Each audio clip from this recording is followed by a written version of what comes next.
नमस्कार बंधू भगिनींनो, देवीच्या नवरात्र उत्सवाला प्रारंभ झाला असून आपण सगळेजण हा उत्सव मोठ्या उत्साहाने संपन्न करतो आहोत.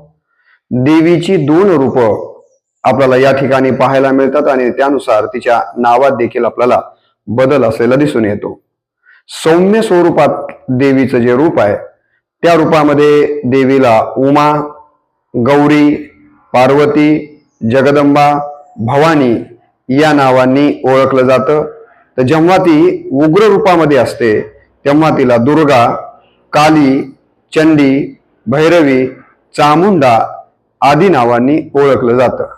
जेव्हा राक्षसांचा निपात करायचा असतो तेव्हा ती रौद्र रूप धारण करते. तर भक्तांना या ठिकाणी प्रसन्न होत असताना, भक्तांच्या भक्तीवर प्रसन्न होते तेव्हा ती सौम्य रूपामध्ये